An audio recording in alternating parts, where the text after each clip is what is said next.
सरोवर नगर नाम का एक गांव था जो कि बड़ा ही खूबसूरत था।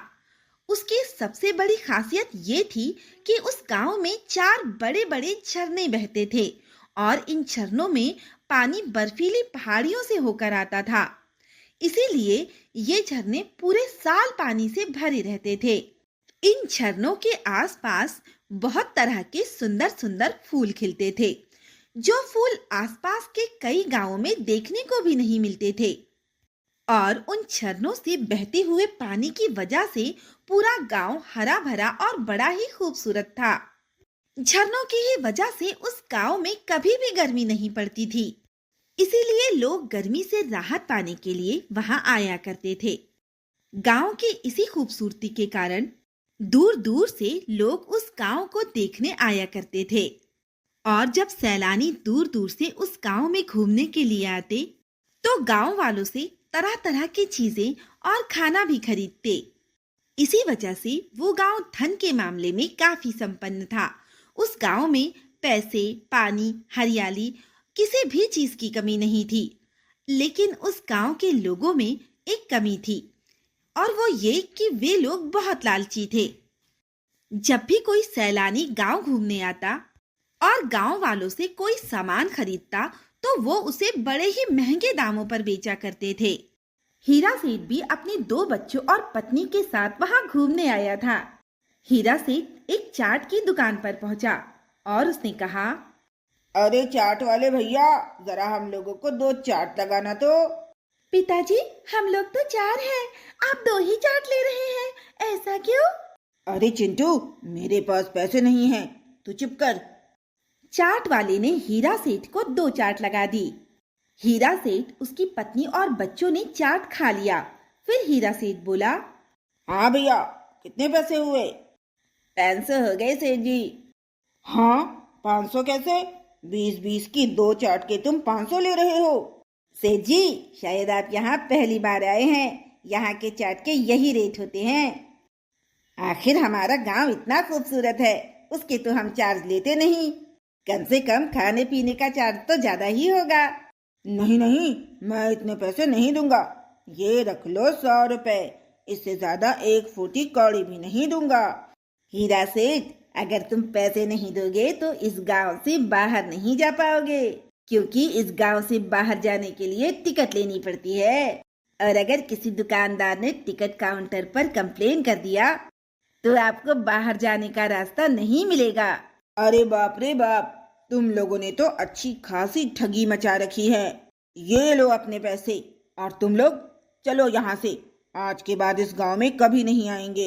इसी तरह उस गांव के लोग आने वाले सैलानियों से ठगी किया करते थे। एक बार की बात है, गांव में एक बुढ़िया आई। बुढ़िया यहाँ वहाँ भटक रही थी। ऐसा लग रहा था कि वो किसी को ढूंढ रही है। वो देखने में काफी बूढ़ी और कमजोर लग रही थी। वो बुढ़िया एक चूड़ी की दुकान पर पहुंची और चूड़ी वाले से पूछा, अरे बिटिया, तुमने यहाँ किसी साधु को देखा है क्या? नहीं अम्मा, गांव में तो कोई साधु महाराज नहीं आए। लेकिन आप किन साधु महाराज को ढूंढ रही हैं? क्या बताऊं बेटा, मेरे बेटे ने संन्यास ले लिया है। लोगों ने बताया था कि वो इसी गांव की तरफ आया है। मेरा उससे मिलने का बहुत मन कर रहा था, इसीलिए मैं उसे ढूंढती हुई यहाँ आ गई। बेटा, अब मैं बहुत बूढ़ी हो चुकी हूँ। मेरे जीवन का कोई भरोसा नहीं कि मेरे जीवन का कब अंत आ जाए, और अब मैं बहुत बीमार रहती हूँ। मुझे तो लगता है कि मेरे जीवन का अंतिम समय चल रहा है और मैं मरने से पहले एक बार अपने बेटे से मिलना चाहती हूँ। मैं उसे बहुत ढूंढ रही हूँ, परंतु वो मुझे कहीं नहीं मिल रहा। अगर मेरे जाने के बाद मेरा बेटा यहाँ आ जाए तो उससे कहना कि अपनी माँ से एक बार जरूर मिले। बूढ़ी अम्मा ऐसा कहकर वहां से आगे बढ़ जाती है। थोड़ी देर बाद बूढ़ी अम्मा को भूख लगती है, तो वो एक पूरी सब्जी की दुकान पर जाती हैं और कहती हैं, भैया, मुझे बहुत भूख लगी है। ये मेरे पास 20 रुपए हैं, मुझे पूरी सब्जी खिला दो। पागल हो गई है क्या बढ़िया? 200 रुपए में कोई पूरी सब्जी मिलती है क्या? तुझे पूरी सब्जी खाने के लिए पूरे 300 रुपए देने होंगे, तभी पूरी सब्जी मिलेगी। भैया, मेरे पास इतने पैसे तो नहीं है। मैं तो अपने बेटे को ढूंढने आई थी। मुझे बहुत भूख लगी है। मुझे कुछ तो खिला दो। नहीं नहीं, मैं तुझे इतने कम पैसे में कुछ नहीं दे पाऊंगा। ये सुनकर बूढ़ी अम्मा आगे बढ़ जाती है। फिर वो एक मिठाई वाले की दुकान पर जाती हैं और कहती है, भैया मुझे बहुत भूख लगी है। मेरे पास केवल 20 रुपए हैं। मुझे कुछ मिठाई खाने को दे दो। अरे नहीं बूढ़ी अम्मा, मैं 20 रुपए में आपको कुछ नहीं दे सकता। मेरी मिठाइयाँ तो बड़ी महंगी हैं। आप किसी और दुकान पर जाओ। और इसी तरह बूढ़ी अम्मा को किसी ने कुछ भी खाने को नहीं दिया। बूढ़ी अम्मा भूख से बिलखती रही, लेकिन किसी ने उनकी मदद नहीं की। वे गांव से बाहर चली गईं। भूख से उनका बुरा हाल था। गांव के बाहर निकलते हुए वो बोली, तुम लोगों ने मुझे कुछ खाने को नहीं दिया। मैंने सुना था कि लोग यहाँ आते हैं तो तुम उनसे ठगी करते हो, लेकिन आज अपनी आंखों से देख लिया। मैं तुम लोगों के गांव से भूखी प्यासी जा रही हूँ, परंतु जाने से पहले मैं तुम सबको श्राप देती हूँ कि जिन झरनों का तुम्हें घमंड है वो झरने सूख जाएंगे और गांव में गर्मी की बाढ़ आ जाएगी। ऐसा कहकर बूढ़ी अम्मा वहां से चली गई। गांव वालों ने उनकी बातों पर ज्यादा ध्यान नहीं दिया और अपने अपने कामों में व्यस्त हो गए। अगले दिन से गांव में तेज आंधी और गर्म हवाएं चलने लगी। धीरे धीरे गर्मी का प्रकोप बढ़ने लगा। अभी कुछ ही दिन हुए थे कि झरनों का पानी कम होने लगा और गांव की हरियाली सूखे में बदलने लगी। अब गांव वाले बहुत परेशान रहने लगे। रंजीत बोला, देख रहे हो सूरज भैया, हमारे गांव में तो झरनों का पानी कम होता जा रहा है और गर्मी भी इतनी पड़ रही है कि घर से बाहर रहना भी मुश्किल है। हाँ सूरज, और लोगों का हमारे गांव में आना भी कम हो गया है। अब तो हमारी आमदनी भी कम होती जा रही है। ऐसा चला तो हमारा गांव अमीर से गरीब गांव में बदलते देर नहीं लगेगी। हाँ भैया, अब हम कर भी क्या सकते हैं।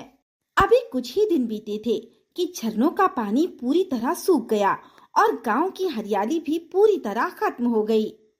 गर्म हवाएं अपनी तेजी पर थीं और लगातार लू चलने की वजह से अब वहां कोई नहीं आता था और गर्मी से गांव वालों की तबीयत भी बहुत खराब रहने लगी थी। गांव वाले जानते थे कि इन सब की वजह बूढ़ी अम्मा का श्राप है। एक दिन सभी गांव वाले इकट्ठा होकर मुखिया के पास पहुंचे और मुखिया को सारी बात बताई।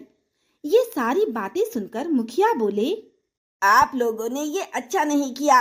अपने लालच में अंधे होकर आपने उस बुढ़िया को खाने को कुछ नहीं दिया और भूखे ही यहाँ से जाने दिया।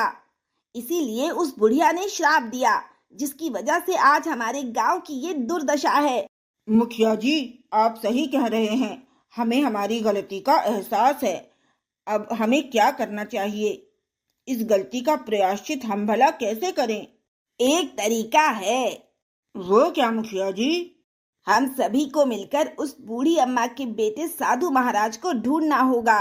अब वही इस समस्या से हमें बचा सकते हैं। वो तो ठीक है मुखिया जी, परंतु हम उन्हें ढूंढेंगे कहाँ? बूढ़ी अम्मा ने बताया था कि वो इसी गांव की तरफ आए हैं। इसका मतलब है कि वो जंगलों में कहीं ना कहीं अपना आसन जमाकर बैठे होंगे। हम सबको मिलकर उन्हें ढूंढना होगा। सभी गांव वालों ने इस बात पर अपनी सहमति जताई। अगले दिन सुबह से ही जंगल की तरफ जाकर सभी गांव वालों ने साधु महाराज को ढूंढना शुरू कर दिया। उन लोगों ने जंगल में अलग अलग हिस्सों में जाकर साधु महाराज को ढूंढा। अचानक से मुखिया जी को साधु महाराज एक बड़े से पेड़ के नीचे साधना में मग्न दिखाई दिए। मुखिया ने तुरंत ही कहा, देखो गांव वालों, वो रहे साधु महाराज। अब हमें जल्दी से उनके पास चलना चाहिए और उन्हें सारी बातें बताकर उनसे सहायता मांगनी चाहिए। फिर सभी लोग साधु महाराज के पास पहुंचे और थोड़ी देर वहीं पर खड़े रहे। इसके बाद साधु महाराज ने अपनी आंखें खोली और बोले, क्या मैं आप लोगों के यहाँ आने का कारण जान सकता हूँ? अवश्य ही आप लोग किसी समस्या में हैं और मुझसे उसका समाधान चाहते हैं। हाँ साधु महाराज, आप सही कह रहे हैं। हमारे गांव में गर्मी की बाढ़ आ गई है। जिसने हमारी गांव की खूबसूरती को भी बर्बाद कर रखा है, परंतु इसमें दोष हमारा ही है और हम अपने पाप का प्रायश्चित करना चाहते हैं। कृपया आप बताइए कि ये हम कैसे कर सकते हैं। इसके बाद मुखिया ने सारी कहानी साधु महाराज को सुना दी। ये सब सुनकर साधु महाराज बोले, आप लोगों ने मेरी माता श्री को बहुत दुख पहुंचाया है, परंतु मुझ तक उनका संदेश पहुंचाकर आपने मेरी सहायता भी की है। इसीलिए मैं आपको इस पाप के प्रायश्चित का तरीका बताऊंगा।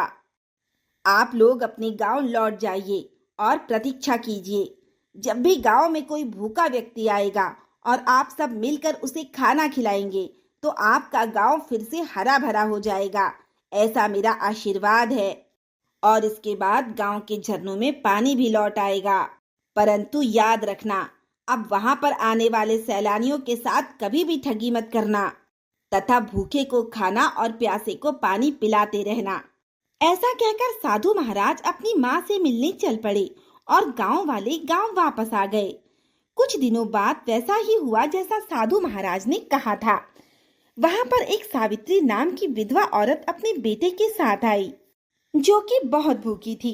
गांव वालों ने उसे खाना खिलाया, पानी पिलाया और प्रेम पूर्वक उसे रहने के लिए एक झोपड़ी भी दी।